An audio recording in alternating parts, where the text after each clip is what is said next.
Bom dia. Bom dia. Esse é aquele, né, do vice-presidente. Bom dia. Todo mundo já recebeu no seu WhatsApp, pelo menos, um bom dia do vice-presidente, né? Aquele lá faz a gente acordar mesmo. Irmãos, muito bom estar aqui com você nessa manhã. Manhã agradável, manhã de sol. Glória a Deus por isso. Mais uma vez eu quero que você abaixe sua cabeça, feche os teus olhos. Senhor, obrigado por esta manhã, este dia que foi o Senhor que fez.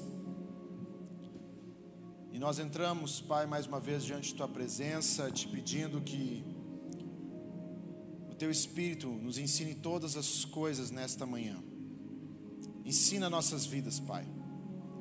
Ensina, Senhor, aquilo que o Senhor tem para o nosso coração aqui.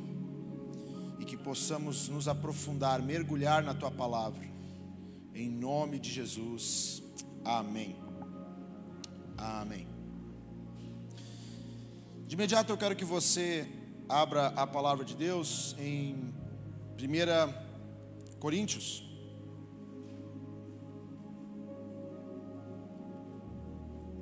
Aleluia. Ontem nós estivemos aqui no culto dos homens. E foi muito bom. Vitor, pode tirar um pouco da microfonia aqui só?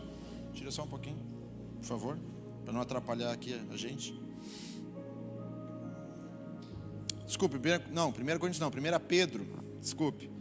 1 Pedro capítulo 2.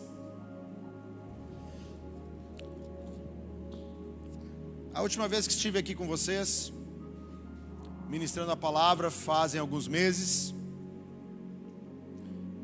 E quando eu comecei ministrando a palavra da última vez, você vai talvez se lembrar, quem estava aqui, eu ministrei sobre sermos raça eleita, sacerdócio real. Talvez você vá se lembrar que era o mesmo capítulo que eu estou ministrando aqui nessa manhã. É o mesmo 1 Pedro capítulo 2. E quando o Marcelo me convidou para estar conversando, compartilhando da palavra com você, me veio uma frase no meu coração e eu fui buscar, lembrar onde é que estava essa frase. E estava em 1 Pedro capítulo 2 de novo. Então eu quero dizer uma coisa, eu não sei que mistério Deus tem com você aqui, com esta igreja, mas eu entendo que quando Deus repete conosco, é porque Ele quer nos ensinar alguma coisa na sua palavra. Amém? O Ramon já entendeu lá no fundo, já está entendendo. 1 Pedro então, capítulo 2. Só que dessa vez nós vamos no versículo 1. Da outra vez foi no versículo 9. Mas agora nós vamos voltar e ouvir Pedro de novo falando à igreja da Ásia Menor.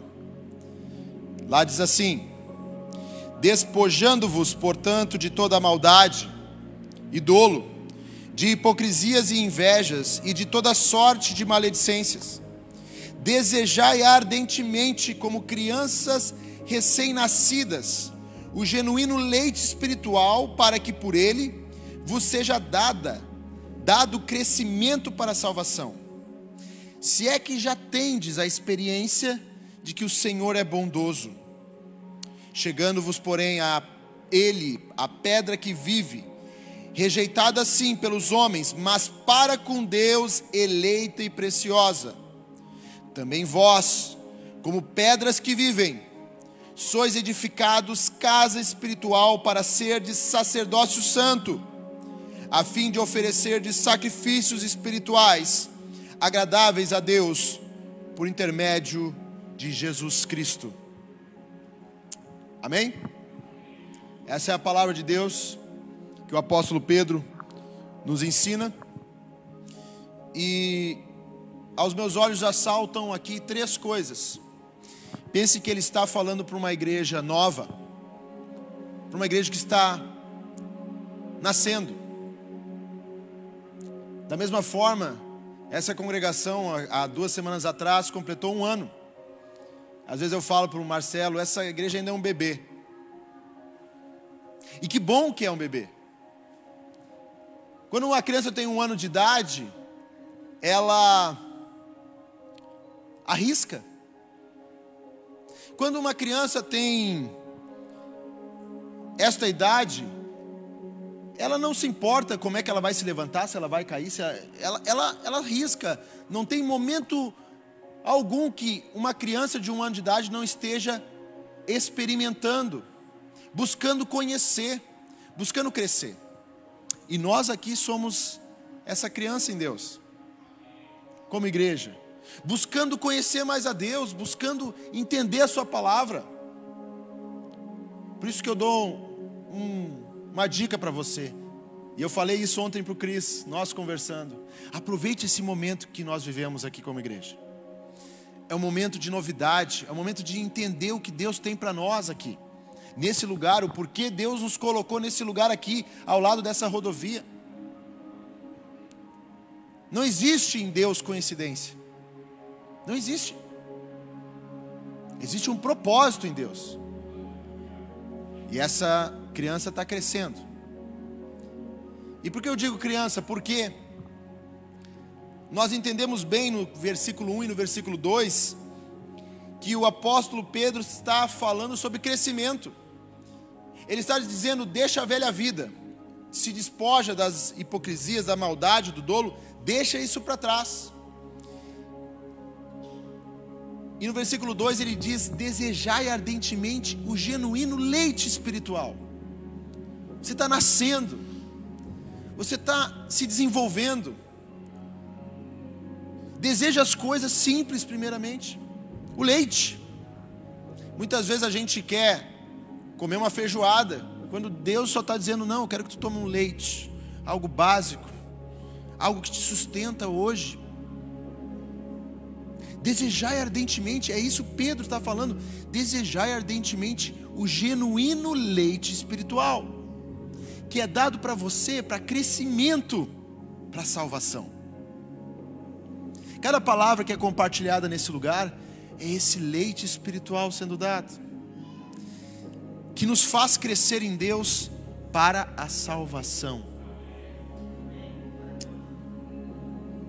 nos despojando de toda a maledicência, da inveja, da hipocrisia, da velha vida, das coisas que ficaram para trás.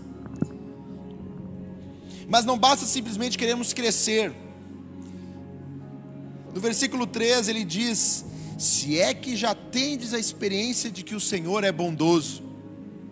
Não basta simplesmente querer crescer, mas tem que experimentar esse Deus bondoso. Quando hoje é dia dos pais, e eu ganhei essa camiseta da minha filha, olha só como ela é convencida. Convencida ela, né? Eu pensando que ia ser, eu sou um pai incrível, né? Não, eu fiz uma filha incrível. Mas quando a gente vai amadurecendo, a gente vai percebendo, a gente vai crescendo, a gente percebe no pai essa figura de bondade, de heroísmo. É isso que Pedro está dizendo para a igreja. Vocês estão crescendo, e eu espero que você já tenha entendido o quanto Deus é bom. O quanto Deus é bom quando Ele dá esse crescimento para você. Deus está dando esse lugar. Essa aqui é uma palavra profética para você, igreja. Deus está dando esse lugar aonde você está crescendo aqui.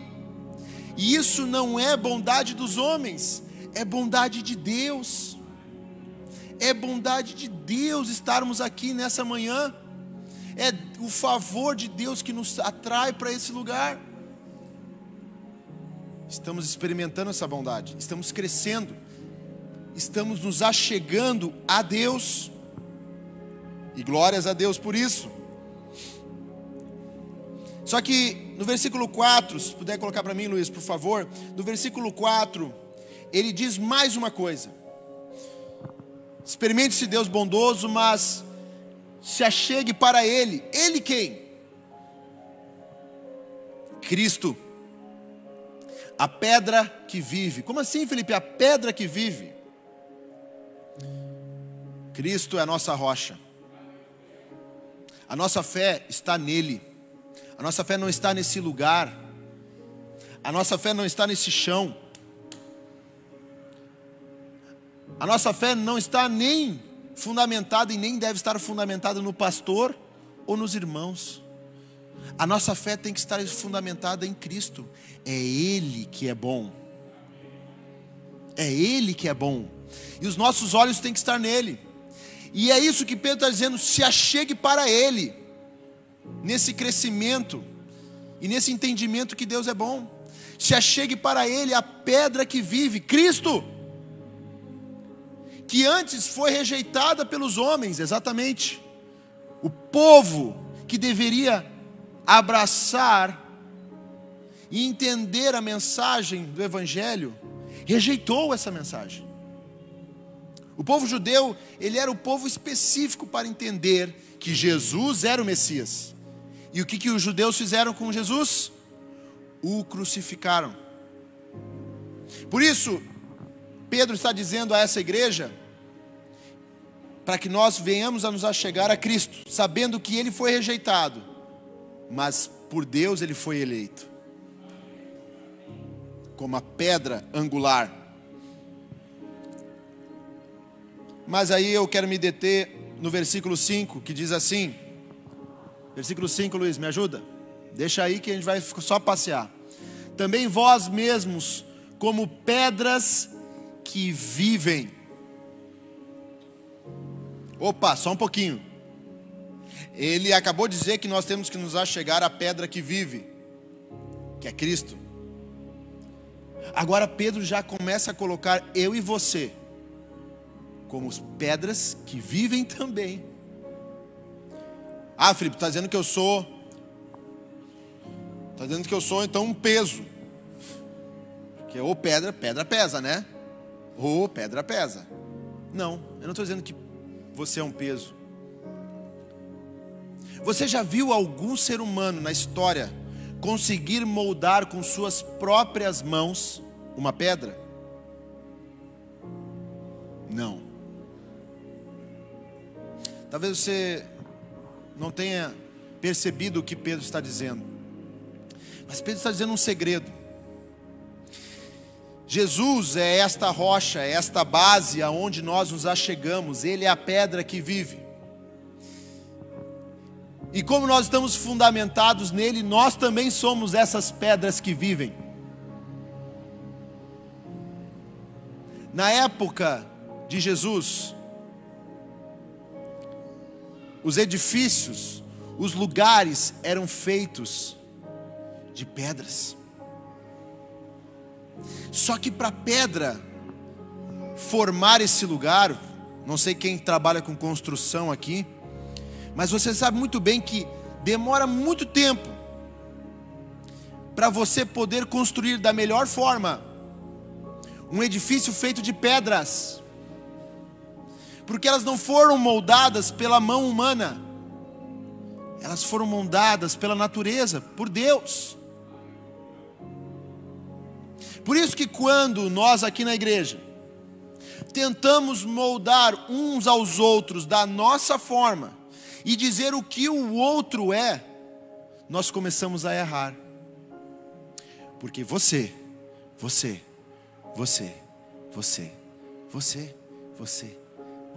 todos nós fomos moldados pela mão de Deus. E quando nos encontramos em comunhão, nós somos essas pedras que vivem e que se encaixam para o grande edifício de Deus. Mas no momento que a gente tenta se desvencilhar disso, não, eu acho que não é assim, tem que ser diferente. Não, eu acho que esse tem que ser a forma certa. Não, eu acho que o teu lugar está errado, eu acho que tu não é aí, tu é em outro lugar. Nós fazemos o princípio que está lá em Gênesis capítulo 11, versículo 3. Um princípio que já estava errado desde o início, que lá diz assim: e disseram uns aos outros, vinde, façamos o quê? Tijolos. Por que Pedro, lá em 1 Pedro, não diz que nós somos tijolos? Porque o tijolo é todo mundo igual. E a igreja não é todo mundo igual. Nós fomos feitos pedras vivas. E no momento que a gente tenta fazer tijolo para fazer igreja, Cristo tem que ser assim, tu também tem que ser assim, tu também tem que ser assim, tu também tem que ser assim, tu também tem que ser assim. Quando a nossa forma de ver a igreja não está fundamentada em Cristo, nós começamos a fazer de todos nós um monte de tijolo. Porque quando tu tem tijolo, fica mais fácil de construir, não fica, Cris? Pedra é mais difícil de encaixar, não é? Mas muitas vezes nós queremos esse crescimento rápido. Nós queremos rápido, vamos fazer rápido, vamos fazer rápido, vamos fazer rápido. Então faz todo mundo do mesmo jeito. Mas no reino de Deus não é assim. Esse caso que eu estou dizendo para vocês aqui é da Torre de Babel. Veja quando o ser humano começou a ter o entendimento de que era mais rápido, mais fácil construir fazendo tijolos.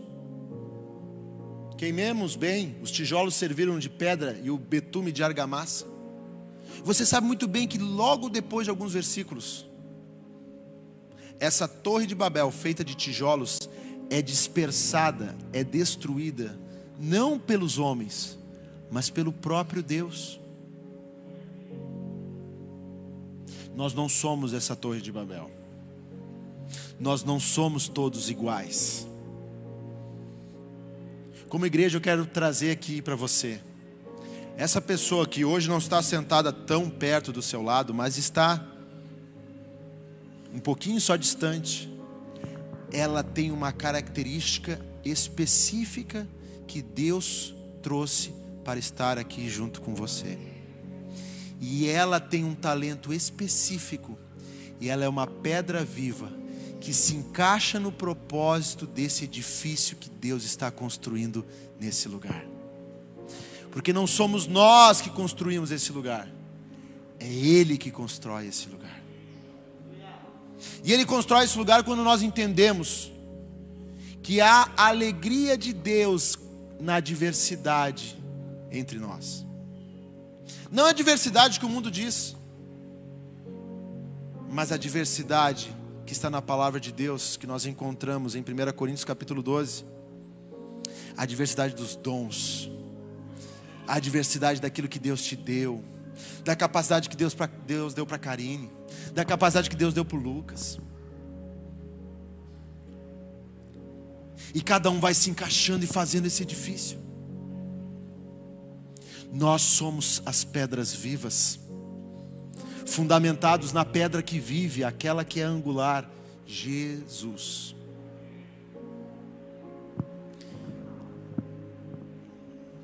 E aí o apóstolo Pedro, ele vai continuar, e ele vai finalizar essa fala naquele versículo que eu já trouxe para vocês antes. A igreja é esse lugar espiritual moldado por Deus, meu irmão, fundamentado em Cristo. A pedra, ela é moldada pela natureza, por Deus, e nós somos essas pedras. E aí eu quero trazer aqui um exemplo de uma igreja, em Atos capítulo 13, versículo 1. E o Espírito me incomodou muito para compartilhar isso com vocês. E profeticamente, vocês são esse lugar em Deus hoje. Pastor Marcelo, vocês são esse lugar hoje em Deus. Esse lugar que está em Atos capítulo 13. Que diz assim: havia na igreja de Antioquia profetas e mestres, Barnabé, Simeão, por sobrenome Níger, Lúcio de Cirene, Manaém, Colasso de Herodes, o Tretarca, e Saulo, que você vai saber muito bem que era Paulo. E servindo eles ao Senhor e jejuando, disse o Espírito Santo: separai-me agora Barnabé e Saulo para a obra que os tenho chamado. Então, jejuando e orando e impondo sobre eles as mãos, os despediram. Enviados, pois, pelo Espírito Santo, desceram a Seleucia e dali navegaram para Chipre. Essa igreja que está aqui era a igreja de Antioquia. Essa igreja foi a primeira igreja plantada fora do território de Israel. Isso já era um escândalo para a época. mas é a primeira igreja gentia, ou seja, aquela que não foi feita no território judaico, no território israelita. Ela estava em outra região. Esta igreja, nesta cidade, acontece algo que nos influencia até hoje. Todos que seguem a Cristo são chamados como? Cristãos. Foi lá naquela cidade que pela primeira vez os discípulos, os seguidores de Cristo foram chamados cristãos. Foi lá em Antioquia que aconteceu isso. Quando começaram a ver aqueles homens conversando, compartilhando a palavra, alguém disse: lá vai um cristão. Veja o testemunho dessa igreja, que a tal ponto ela influenciou até como você é chamado hoje quando segue a Cristo. Essa igreja tinha também uma pluralidade ministerial. Coloca lá de novo o versículo 1, Luiz. Olha a pluralidade. Havia na igreja de Antioquia profetas e mestres. Glórias a Deus por isso. Como eu falei antes, na igreja não precisa ter só profeta. Você se lembra da série que o pastor Marcelo trouxe aqui sobre os 5 ministérios? Meu irmão, se todo mundo aqui for profeta, onde é que vão estar os mestres? Onde é que vão estar os apóstolos? Os evangelistas? Os pastores? Nós somos essas pedras que vivem, cada um com o encaixe que Deus produz para que o seu edifício seja edificado através de nós e do seu Espírito. Nessa igreja tinha pluralidade. Não tinha somente um ministério, tinha mais outro, profetas e mestres. Nessa igreja havia um presbitério local.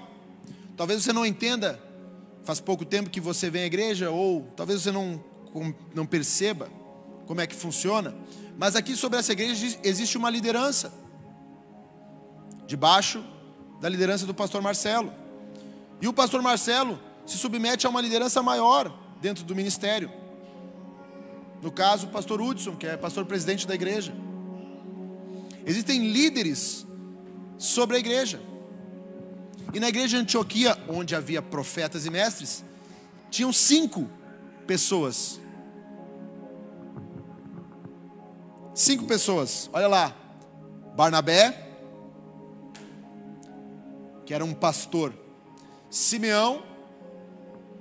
E cadê o Níger? Não, é Simeão por sobrenome Níger. 2. Está comigo aí? Amém? 1, Barnabé. 2, Simeão. 3, Lúcio de Cirene. 4, Manaém. 5, Saulo.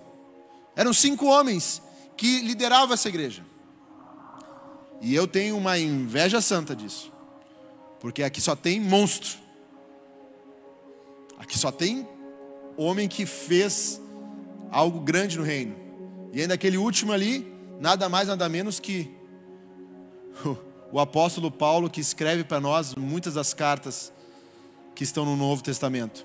Mas este apóstolo Paulo, que ainda era Saulo, não tinha escrito uma epístola ainda sequer, uma carta nesse momento. Mas Deus já usava ele como um profeta, como mestre nessa igreja.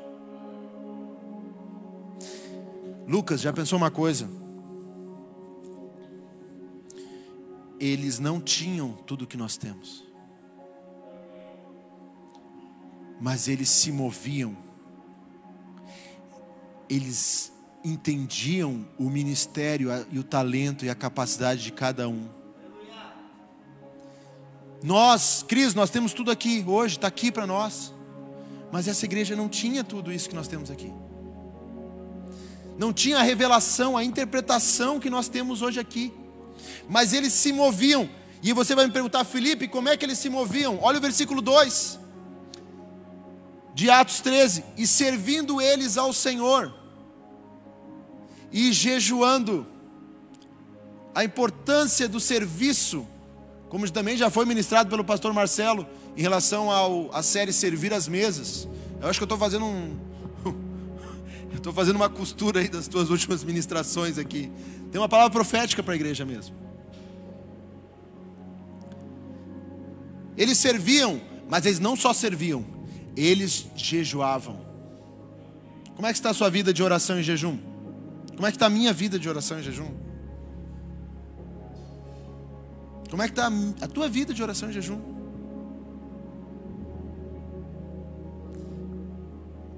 E quando eles faziam isso, você vai me perguntar, como é que eles se moviam, Felipe?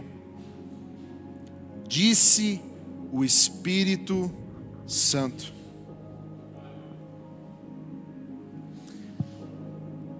O livro da Bíblia que o Espírito Santo vai ser mais citado é o livro de Atos dos Apóstolos.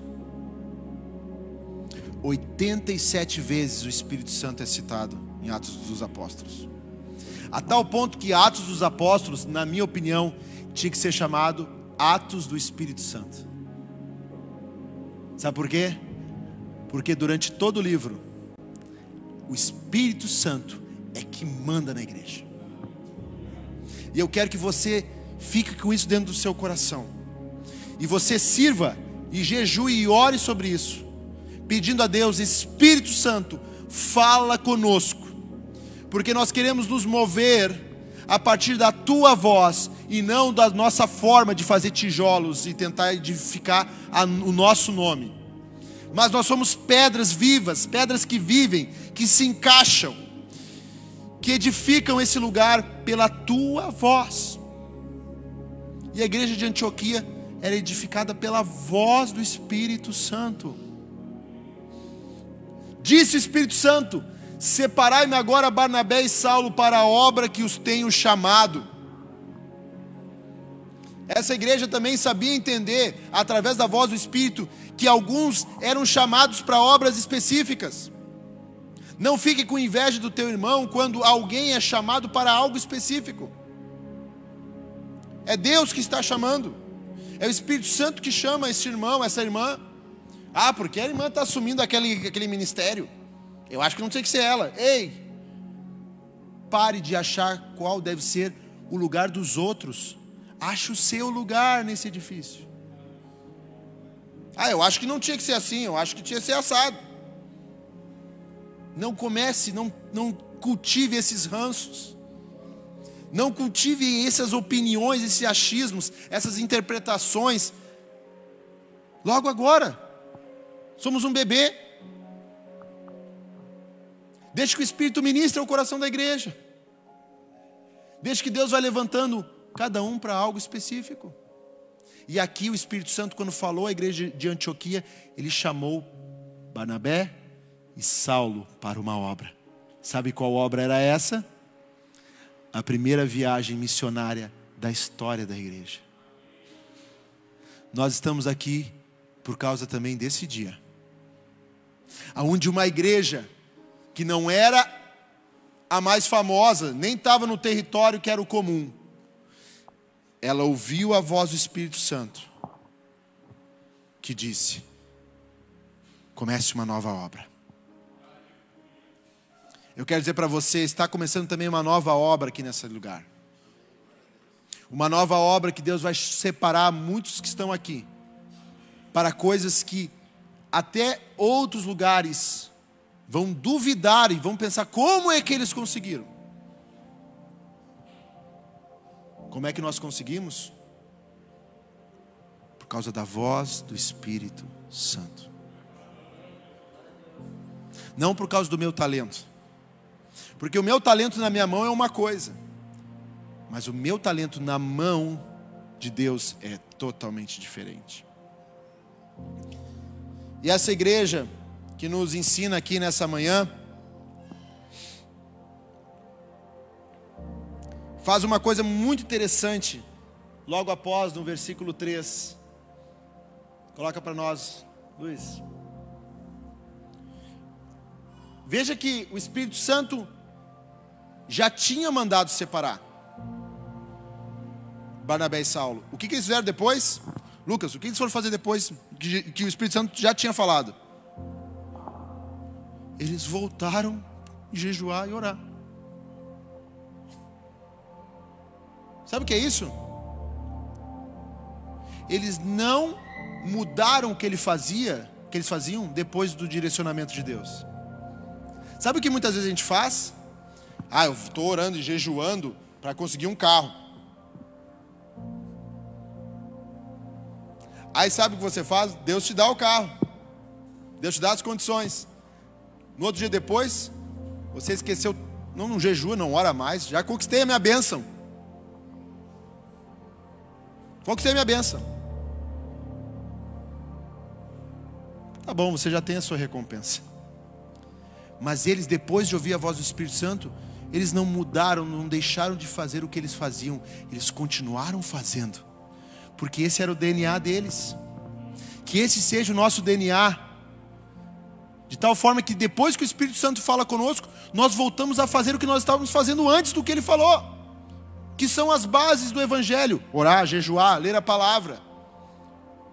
Porque muitas vezes eu já vi muitos, depois de um grande direcionamento de Deus, deixarem os rudimentos, deixarem os fundamentos, e esquecerem o que os trouxe até aquele lugar de crescimento.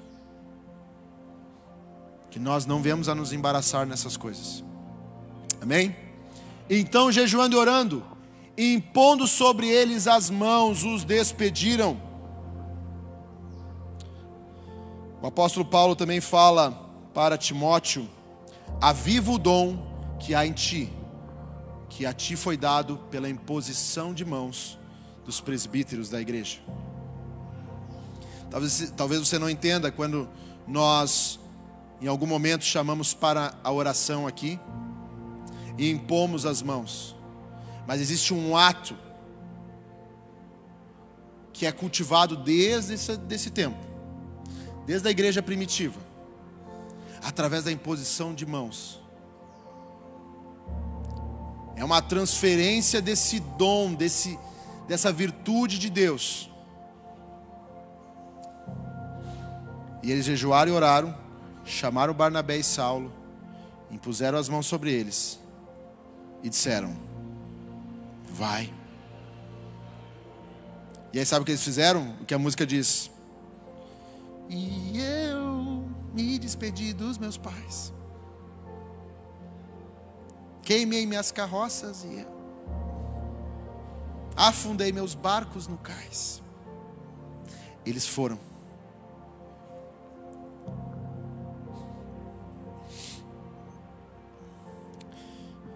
E aí o envio para uma nova obra começa. Eu quero finalizar aqui nessa manhã com 1 Coríntios capítulo 12, versículo 12. Leia junto comigo. Podemos ler em voz alta? Todos juntos? 1, 2, 3. Porque assim como o corpo é um e tem muitos membros, e todos os membros, sendo muitos, constituem um só corpo, assim também com respeito a Cristo. Versículo 13. Vamos continuar, versículo 13. Pois em um só Espírito, todos nós fomos batizados em um corpo, quer judeus, quer gregos, quer escravos, quer livres, e a todos nós foi dado de beber de um só Espírito. Versículo 14. Porque também o corpo não é um só membro, mas muitos. Versículo 15. Se disser o pé, porque não sou mão, não sou do corpo, nem por isso deixa de ser do corpo. O corpo é um só. Mas como também o Cris compartilhou aqui na palavra das ofertas, o corpo é um só, mas os membros são muitos. E cada um tem o seu lugar. Qual é o seu lugar nesse edifício de Deus, como pedra viva que Ele te chamou nesse tempo? Qual é o seu lugar? E ainda o apóstolo Paulo continua, e eu leio só eu aqui, versículo 16. Olha o que ele diz: se o ouvido disser, coloca o versículo 16, Luiz. Te liga, Luiz. Versículo 16. Se o ouvido disser, porque não sou o olho, não sou do corpo, nem por isso deixa de o ser. 17.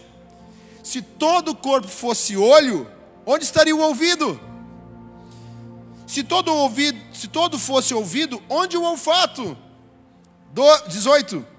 Mas Deus dispôs os membros, colocando cada um deles no corpo, como lhe aprouve. Preste atenção, é Deus que decide aonde você vai estar no corpo.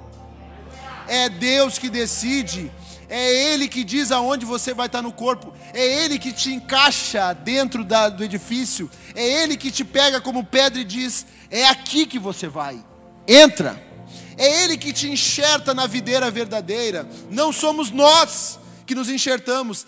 Ele que enxerta e diz: é aqui que você vai crescer. É aqui que o seu galho vai aumentar. É aqui que o seu ministério vai florescer. Deixe-se ser florescido por Deus aqui nesse lugar. Versículo 18, mas Deus dispôs os membros, colocando cada um deles no corpo, como lhe aprouve. Versículo 19, se todos, porém, fossem um só membro, onde estaria o corpo? Se todos fossem profetas, onde é que estariam os mestres? Se todos fossem apóstolos, onde é que estariam os evangelistas? Se todos fossem pastores. Muitas vezes a gente vê, não, eu vou ser pastor. Mas Deus te chamou como pastor? Sim ou não? Nem todos serão pastores. Como nem todos serão profetas, apóstolos, evangelistas.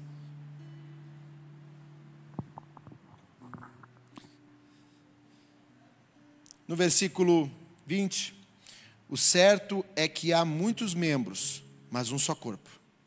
Não podem os olhos dizer à mão: não precisamos de ti, nem ainda a cabeça aos pés: não preciso de vós. Pelo contrário, os membros do corpo que parecem ser mais fracos são necessários. Olha que forte isso, meu irmão.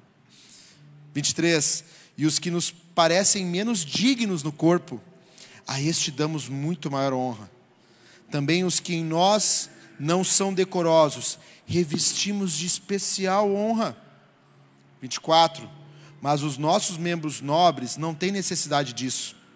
Contudo, Deus coordenou o corpo, concedendo muito mais honra àquilo que menos tinha.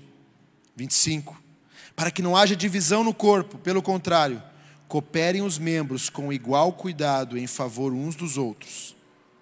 De maneira que se um membro sofre, todos sofrem com ele. E se um deles é honrado, com ele todos se regozijam. Para finalizar, ora, vós sois corpo de Cristo, e individualmente, olha que forte isso, individualmente, membros desse corpo. Qual é o seu lugar nesse corpo? Pastor Marcelo já ministrou sobre serviço alguns meses atrás.